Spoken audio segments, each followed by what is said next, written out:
شخصی به اسم فیروز ابولؤلؤ مجوسی بود، در مدینه تظاهر به اسلام کرده بود.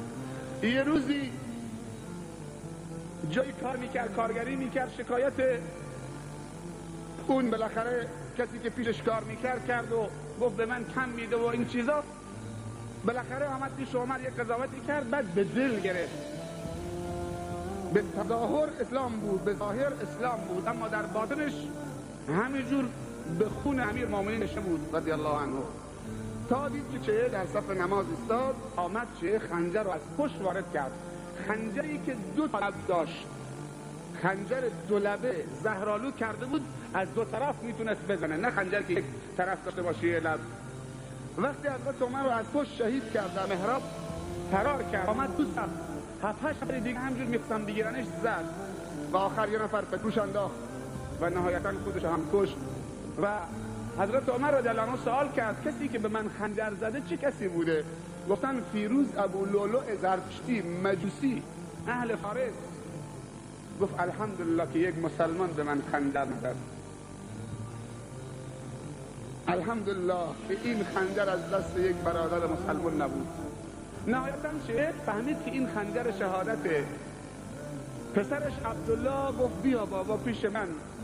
از طرف من گفت برو پیش ام المؤمنین عایشه دختر ابیبکر همسر رسول خدا صلی الله علیه و سلم، سلام من به مادرم برسان، ام المؤمنین مادر تمام مؤمنین. برو سلام به بیبی عایشه برسان، بگو امیرالمؤمنین عمر خنجر خورده و احساس میکنه این خنجر شهادت و خداوندی با دنیاست، شاید بیش از یک روز 2 روز دوام نکنه.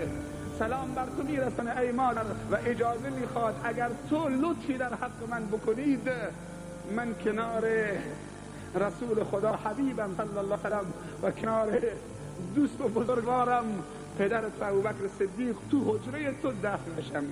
اینجا سهم توست، ملک توست، مال توست، یکی شوهرته یکی پدرته، برای خودت انتخاب کردی، حجره خودته که اگر تو کردی همونجا کنار بابات و شوهرت بخوابی. اما من نامحرمم، من در تو سلام میرسه، بابای من میگه اگر تو اجازه بدی من احتمال داره 1 روز 2 روز دیگه بیشتر نمونم بیام همونجا کنار رسول خدا و بابای تو دفن بشم، اجازه هست؟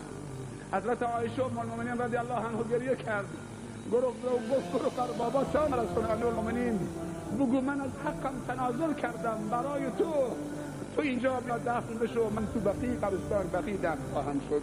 این حقش داد به عمر و عمر در کنار دوست و یاره عزیز و محبوبش هر وقت رسول خدا صلی الله علیه و سلم از در وارد میشد از در خارج میشد میگفت خرجت انا و ابوبکر و عمر، اسم این 2 نفر از یادش و از زبانش نمیافتاد. آخر این عمر در زندگیش، در اسلامش، در زندگی، در خلافتش و در شهادتش و در دفنش هم عجیب بوده.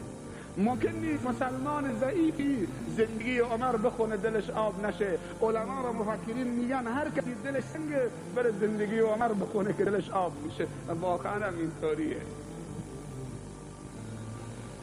نهایتا ام المؤمنین عایشه در قبرستان بقیع دفن شد و هر کسی که به مدینه منوره شرفیاب میشه اونجا یک حجره هست، یک سوراخی هست، سوراخ بزرگه، اونجا مقابل قبر پیامبر صلی الله علیه و سلم میایسته، با ادب سلام میکنه. بعد قدم اون طرفتر یک وجب از کتف رسول الله پایینتر قبر ابوبکر صدیق، اونجا هم سلام میکنه. بعد یک قدم اون طرفتر قبر عمر فاروق، اونجا هم عرض ادب و سلام میکنه. بعد از در خارج میشه طرف قبرستان بقیع.